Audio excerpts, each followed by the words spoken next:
My name is Sari Soinnen, I'm 31 and I'm from Finland.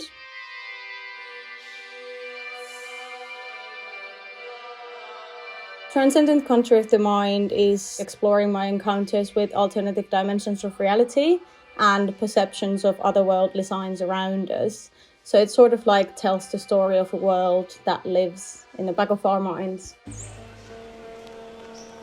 In 2010, I went to do my BA in Lahti Institute of Design. It was like a really bad time of my life. I was bullied at the uni and I had this really painful relationship in quite many ways. And I kind of felt that the world had broken me in some way. So I gave up photography for a really long time.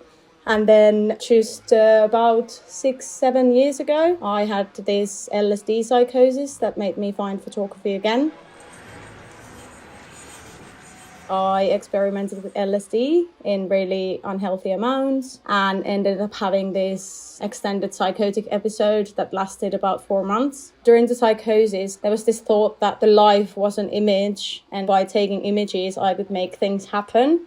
And then after the experience, when I got really depressed, obviously, because of everything that happened during the psychosis, and I was really lost. So I started to make self-portraits as like a therapy form for myself.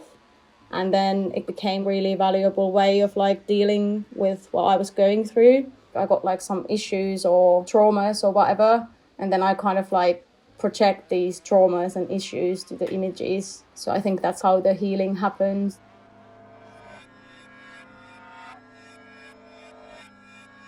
The title Transcendent Country of the Mind is a line from Aldous Huxley's book Doors of Perception. Huxley describes his experience of taking peyote. Yeah, it was really important for me to understand my own experience more and to find ways to describe it. When you experience something so supernatural, something so weird compared to the normal reality, you have to start to explain the things that are happening to you in some level, some way.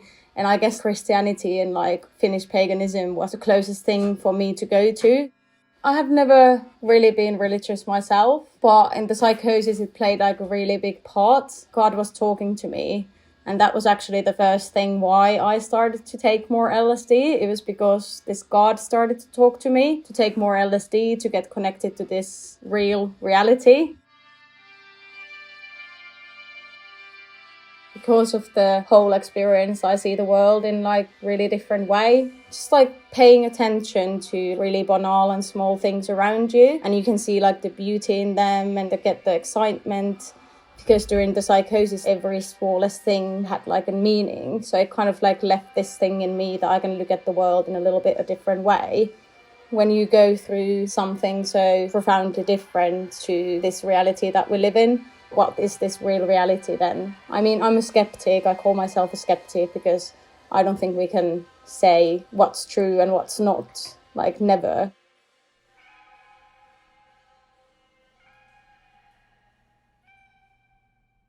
I think this image speaks about how I felt between this world and this other world, how the whole experience was heaven and hell. It was like splitting all the time. At one moment, I would think that I'm going to give birth to baby Jesus, and the next moment, I was Satan myself.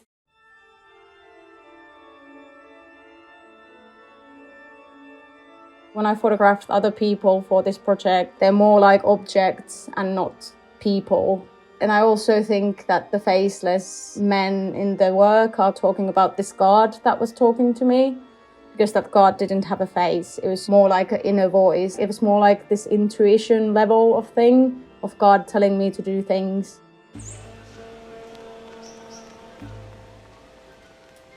A lot of this work is made during the lockdown in the UK. So a lot of the work is just like shot 1 kilometer radius from my home because I couldn't like leave very far away at the time.